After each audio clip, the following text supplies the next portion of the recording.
sedang ada dan sepertinya akan dipesan dan sudah datang ke Indonesia, itu kan rapid test yang berbasiskan antibody.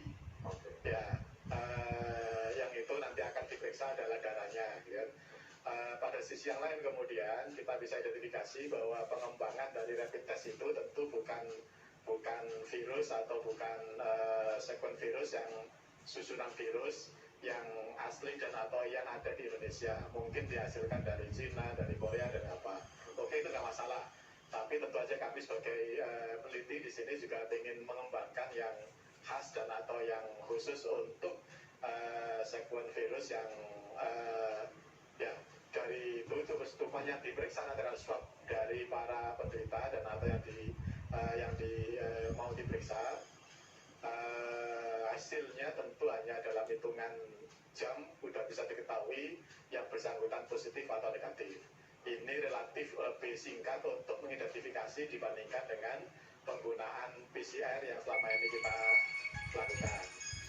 Nah itu sehingga nanti identifikasi awalnya sudah bisa dilakukan secara lebih massal, dan yang terpenting adalah bahwa tentu yakin lebih cepat dan lebih akurat karena menggunakan struktur protein atau apapun antivirus itu yang memang khas Indonesia yang selama ini sudah ditemukan case-nya berdasarkan pasien-pasien yang positif menderita corona. Nah itu yang pertama yang lagi-lagi sedang kita kembangkan. Kita nggak ngeklaim ya, jadi kita sedang mengembangkan ke arah sana. Ya, Prof. Nasib, nah, yang kedua adalah pengembangan untuk obatnya.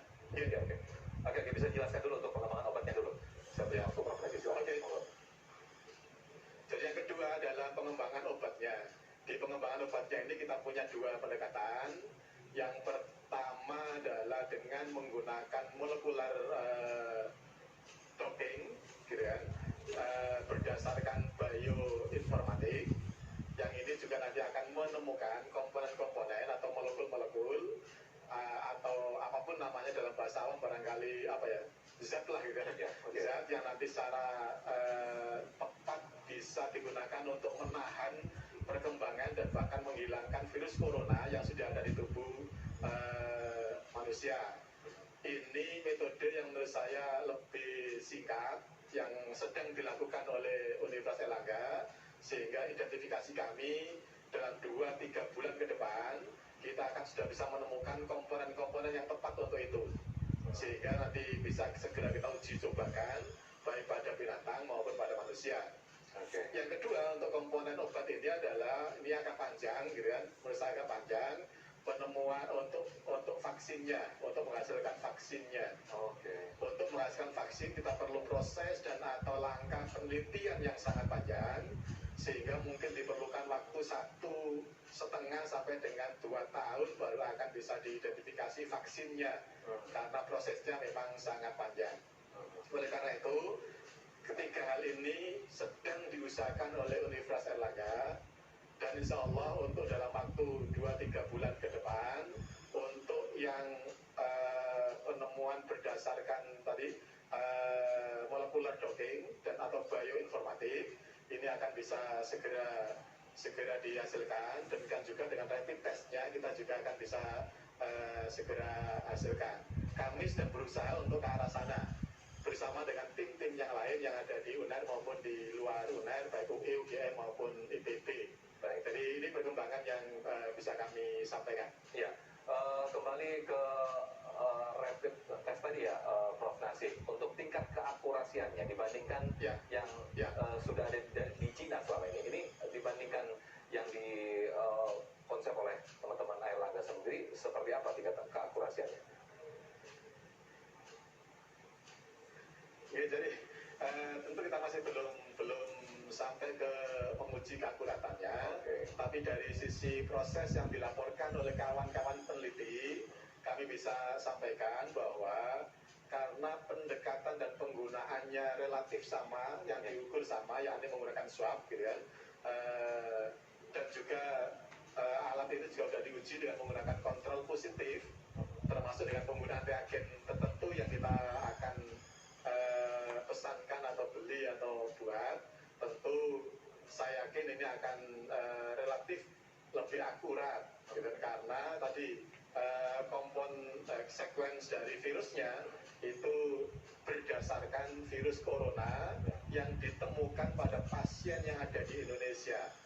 Dan karena pasien yang ditemukan di Indonesia baru saja ditemukan, maka tentu kita juga perlu proses yang agak panjang ke depannya untuk bisa menghasilkan rapid test ini. Jadi ini yang mudah-mudahan mohon doa dan dukungan dari semuanya untuk bisa menghasilkan itu. Ya, Prof. Nasi, saya tergelitik ke beberapa istilah atau kata yang tadi Prof. Nasi bolak-balik sebutkan bahwa khas Indonesia tadi ya.